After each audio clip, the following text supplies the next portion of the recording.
Hey guys, welcome back to my channel. இன்றைக்கி இந்த வீடியோவில் என்ன பார்க்க போகிறோன்னா, என்னோட டெய்லி ரொட்டீன் தாங்க.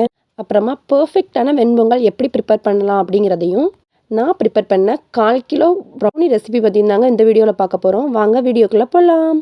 மார்னிங் எழுந்ததுமே வாசல் பெருக்கி தண்ணி தெளித்து விட்டேங்க. அப்படியே செடிக்கெல்லாம் தண்ணி ஊற்றி விட்டுட்டேங்க. அப்புறமா வீடு க்ளீன் பண்ண வேண்டிய வேலை இருந்ததுங்க. அதெல்லாம் முடித்து துணியெல்லாம் மடித்து வச்சுக்கிட்டேங்க. அப்புறமா அழுக்கு துணி நிறையா இருந்ததுனால வாஷிங் மிஷினில் போட்டு விட்டுட்டேங்க. கைட்டு துவைக்கக்கூடிய துணியை தனியாக எடுத்து வச்சுக்கிட்டேங்க. அப்புறம் மிஷினில் போடக்கூடிய துணியை தனியாக மிஷினில் போட்டு விட்டுட்டேங்க. இன்றைக்கி நான் ட்ரை பண்ண பர்ஃபெக்டான வெண்பொங்கல் ரெசிபி பற்றி பார்க்கலாம் வாங்க. ஃபர்ஸ்ட் 1 டம்ளர் பச்சரிசி எடுத்துக்கலாங்க. அதே டம்ளரில் 1/2 டம்ளர் பாசிப்பருப்பு எடுத்துக்கலாம்.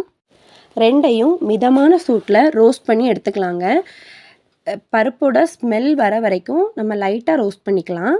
நம்ம ரோஸ்ட் பண்ணி வச்சுருக்கிற அந்த அரிசியையும் பருப்பையும் வாஷ் பண்ணிக்கலாங்க. ஒரு 2 to 3 டைம்ஸ் வாஷ் பண்ணிக்கலாம். அப்புறமா அதுக்கு தேவையான அளவு தண்ணி ஊற்றிக்கலாங்க.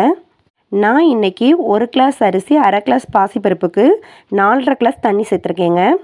இது பர்ஃபெக்டாக இருக்குங்க. 4.5 கிளாஸ் நம்ம தண்ணி சேர்க்கும்போது நல்லா குலைவாக சூப்பராக கிடைக்குங்க.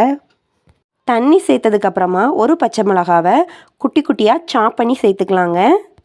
கூடவே குட்டி குட்டியாக சாப் பண்ணி வச்சுருக்க இஞ்சி சேர்த்துக்கலாங்க.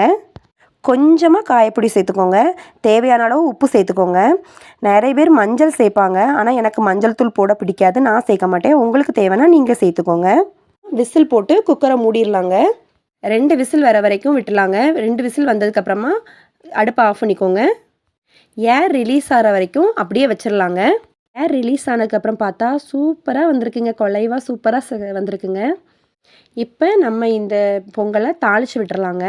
பொங்கலை தாளிக்கிறதுக்கு ஒரு கடாய் வச்சுக்கோங்க. கடாயில் ஒரு 2 ஸ்பூன் எண்ணெய் ஊற்றிக்கோங்க. ஒரு 3 to 4 ஸ்பூன் நெய் ஊற்றிக்கோங்க. நெய் அதிகமாக சேர்த்தா சூப்பராக இருக்கும். அந்த டேஸ்ட் உங்களுக்கு பிடிக்கும்னா நீங்கள் கொஞ்சம் கூட நெய் சேர்த்துக்கோங்க. கூடவே மிளகு சேர்த்துக்கலாங்க. அப்புறமா குட்டி குட்டியாக சாப் பண்ண இஞ்சி சேர்த்துக்கோங்க.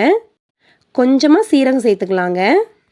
ஒரு கைப்பிடி அளவு அண்டிப்பருப்பு சேர்த்துக்கோங்க. அண்டிப்பருப்பு கூட நிறைய சேர்க்கும்போது சூப்பராக இருக்கும். நம்ம நெய்யில் வறுத்து உள்ளே சேர்க்கும்போது அதை நம்ம பொங்கல் சாப்பிடும்போது வாயில் கடிப்படும்போது சூப்பர் டேஸ்ட்டாக இருக்குங்க. அதனால் அண்டிப்பருப்பு கூட கொஞ்சம் சேர்க்கணும்னா சேர்த்துக்கோங்க. அப்புறமா கருவேப்பிலை சேர்த்துக்கலாங்க. அவ்வளோதாங்க, சூப்பராக தாளிச்சாச்சு. இந்த தாளிப்பை நம்ம பொங்கலோட சேர்த்து நல்லா மிக்ஸ் பண்ணி விட்டுக்கலாங்க. நான் அப்படியே சைட் பை சைடாக சாம்பார் வச்சுக்கிட்டேங்க. வெண்பொங்கலை சாம்பார் வச்சு சாப்பிடும்போது சூப்பராக இருக்குங்க. நீங்களும் கண்டிப்பாக ட்ரை பண்ணி பாருங்கள். ஒரு 1/4 kg ப்ரௌனி ஆர்டர் இருந்ததுங்க. அதுக்காக பேட்டர் ரெடி பண்ணிகிட்டு இருந்தேன். நான் கேமரா சரியாக செட் பண்ணாமல் இருந்திருக்கேங்க. அதனால் வீடியோ எதுவுமே தெரியல. மிக்ஸ் பண்ணுறது மட்டும் தான் தெரிஞ்சிருக்கு. நான் நெக்ஸ்ட் ஒரு வீடியோவில் நான் ப்ரௌனி எப்படி ப்ரிப்பேர் பண்ணுறேங்கிறத நல்லா தெளிவாக காமிக்கிறேங்க. உங்களுக்கு ப்ரௌனி வேணும்னா நம்மளோட வாட்ஸ்அப் நம்பர் இருக்குங்க. அதுக்கு வாட்ஸ்அப் பண்ணுங்கள். நல்லா கம்மியான ரேட்டில் சூப்பராக டேஸ்ட்டாக நல்ல முறையில் பண்ணி தரோங்க. நீங்கள் கேட்குற மாதிரி செஞ்சு தரலாம். பேட்டர் ரெடி பண்ணி கேஸில் குக் ஆகிறதுக்காக வச்சுட்டேங்க.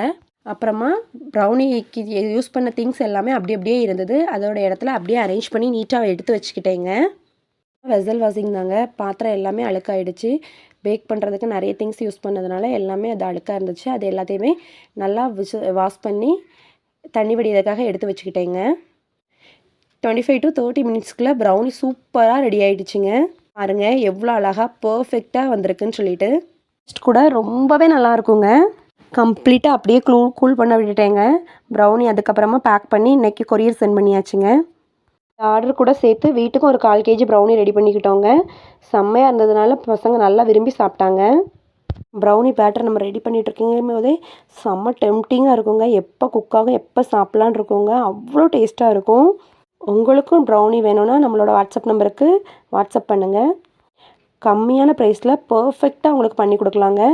இந்த வீடியோ பிடிச்சிருந்தால் லைக் பண்ணுங்கள். மோர் வீடியோஸ்க்கு நம்மளோட சேனலை சப்ஸ்கிரைப் பண்ணி வச்சுக்கோங்க. தேங்க்ஸ் ஃபார் வாட்சிங்.